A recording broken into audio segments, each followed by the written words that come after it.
নমস্কাৰ জিআৰজি ব্লগলৈ সকলোকে স্বাগতম জনাইছোঁ। আজি আমি আলোচনা কৰিবলৈ লৈছোঁ বিশ্বৰ ভিতৰত 10খন সৰ্ববৃহৎ অৰ্থনীতিৰ বিষয়ে। দেশ এখনৰ অৰ্থনীতিৰ জোখ-মাখ কৰা হয় দেশখনৰ GDP জৰিয়তে। GDP মানে হ'ল গ্ৰছ ডমেষ্টিক প্ৰডাক্ট, মানে স্থূল ঘৰুৱা উৎপাদন। এই স্থূল ঘৰুৱা উৎপাদন কেনেকৈ গণনা কৰা হয় সেই সম্পৰ্কে তোমালোকে প্ৰথমতে জানি লোৱা। স্থূল ঘৰুৱা উৎপাদন গণনা কৰা হয় দেশখনৰ ভৌগোলিক এলেকাৰ ভিতৰত নিৰ্দিষ্ট বৰ্ষটোত যিখিনি দ্ৰব্য আৰু সেৱাৰ উৎপাদন হয় সেই দ্ৰব্য আৰু সেৱাৰ মৌদ্ৰিক মূল্য যোগ কৰি পেলাই GDP গণনা কৰা হয়, অৰ্থাৎ স্থূল ঘৰুৱা উৎপাদন গণনা কৰা হয়।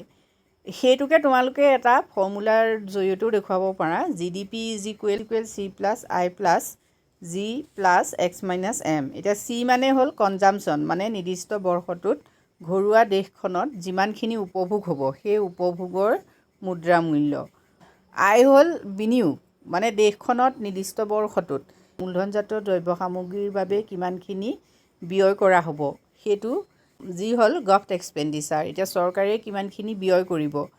X - M মানে হ'ল নেট এক্সপৰ্ট। নেট এক্সপৰ্ট কিমান সেইটো তোমালোকে এক্সপৰ্ট আৰু ইম্পৰ্ট মানে ৰপ্তানি আৰু আমদানি বিয়োগ কৰি পেলাই যিটো পাবা সেইটো হ'ল নেট এক্সপৰ্ট।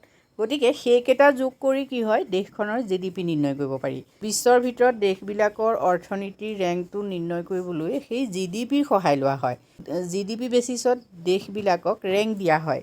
এতিয়া 2023 চনৰ ডাটা অনুসৰি ৰেংক ৱাইজ তোমালোকে 10খন দেশৰ নাম চোৱা। ৰেংক ৱাইজ প্ৰথমত আছে United state of America. United state of আমেৰিকাৰ GDP হ'ল $26,954 বিলিয়ন $।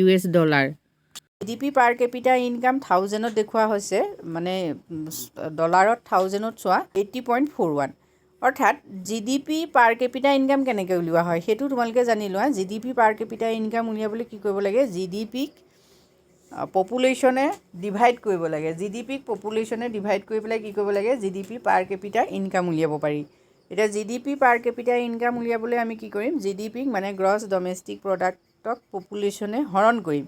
অৰ্থাৎ স্থূল ঘৰুৱা উৎপাদনক আমি যদি জনসংখ্যাই হৰণ কৰোঁ তেতিয়া আমি কি পাম, GDP পাৰ কেপিটা পাম। GDP পাৰ কেপিটাটোৱে দেশখনৰ জনসাধাৰণৰ যিটো ইনকাম, মানে জনমূৰি আয়ক প্ৰতিনিধিত্ব কৰে। মানে দেশখনৰ জনমূৰি আয় কিমান, মানে প্ৰতিজন ব্যক্তিয়ে কিমান আয় কৰে সেই কথাটো প্ৰতিনিধিত্ব কৰে GDP পাৰ কেপিটা ইনকামে। এতিয়া GDP পাৰ কেপিটা ইনকাম আমেৰিকাৰ 80.41 থাউজেণ্ড। বিশ্বৰ সৰ্ববৃহৎ দ্বিতীয়খন অৰ্থনীতি হ'ল চাইনা। চাইনা আছে ৰেংক 2ত আৰু চাইনাৰ GDP হ'ল $17,786 বিলিয়ন। পাৰ কেপিটা ইনকাম হ'ল 12.54। নেক্সট জাৰ্মানী 3 নম্বৰত আছে। জাৰ্মানীৰ GDP হ'ল 4,430 আৰু জাৰ্মানীৰ পাৰ কেপিটা ইনকাম চোৱা 52.82,000।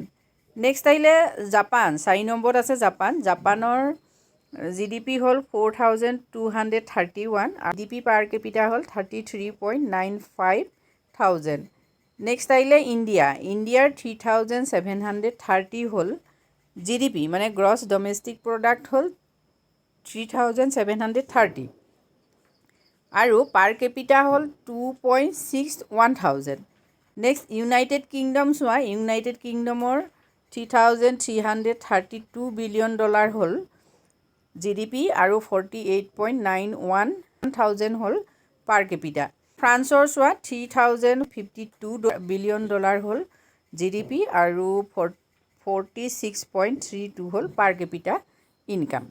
নেক্সট আছে ইটালী 2,190 বিলিয়ন হ'ল GDP আৰু GDP পাৰ কেপিটা হ'ল 37.15।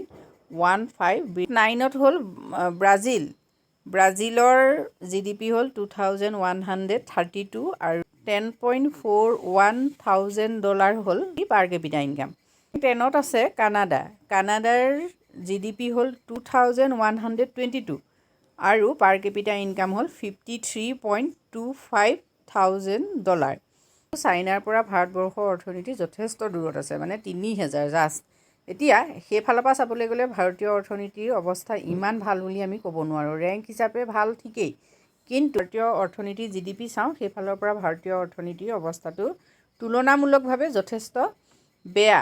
ইয়াৰ লগতে আৰু এটা কম্পেয়াৰ কৰি চাব পাৰা যে GDP পাৰ কেপিটা ইনকামটো চোৱা, আমেৰিকাৰ $80.41,000, অৰ্থাৎ আমেৰিকাৰ কি হৈছে পাৰ কেপিটা ইনকাম প্ৰতি জনমূৰি আয় $80,000 ওপৰত, চাইনাৰ 12,000, ঠিক তেনেকৈ জাৰ্মানীৰ কিন্তু তাতোতকৈও বেছি $52,000 ভিতৰত, আৰু জাপানৰ 33,000, কিন্তু ইণ্ডিয়াৰ পাৰ কেপিটা ইনকাম অনলি 2,000, মানে 2.61,000 মিনছ অনলি 2,000ৰ ভিতৰত। এতিয়া আমি যদি ভালকৈ লক্ষ্য কৰোঁ, মানে ভাৰতৰ জনসাধাৰণৰ যিটো আয় সেই আয় মানে যথেষ্ট কম হয়, জনসংখ্যাৰ তুলনাত ভাৰতৰ GDP যথেষ্ট কম হয়। গতিকে ভাৰতবৰ্ষৰ পাৰ কেপিটা ইনকামটো যথেষ্ট পুতৌজনক হয়। বিশ্বৰ 10খন সৰ্ববৃহৎ অৰ্থনীতিত চোৱা, সকলোতকৈ পাৰ কেপিটা ইনকাম কম হ'ল ইণ্ডিয়াত। বিশ্বৰ ভিতৰত ভাৰতীয় অৰ্থনীতিৰ স্থান পঞ্চম বুলি আমি গৌৰৱ কৰিব পাৰোঁ, কিন্তু সেই অনুপাতে ভাৰতবৰ্ষৰ জনসাধাৰণৰ যে উন্নতি হোৱা নাই সেইটো প্ৰতিপন্ন কৰে ভাৰতৰ পাৰ কেপিটা ইনকামটোৱে। আজিৰ ভিডিঅ'টোত আমি তোমালোকৰ বাবে এইখিনি কথা আলোচনা কৰিছোঁ। যদি ভাল লাগিছে কমেণ্ট কৰি জনাবা। ভৱিষ্যতে আৰু এনেধৰণৰ টপিক তোমালোকৰ বাবে দিবলৈ চেষ্টা কৰিম। আজিলৈ ইমানেই, ধন্যবাদ।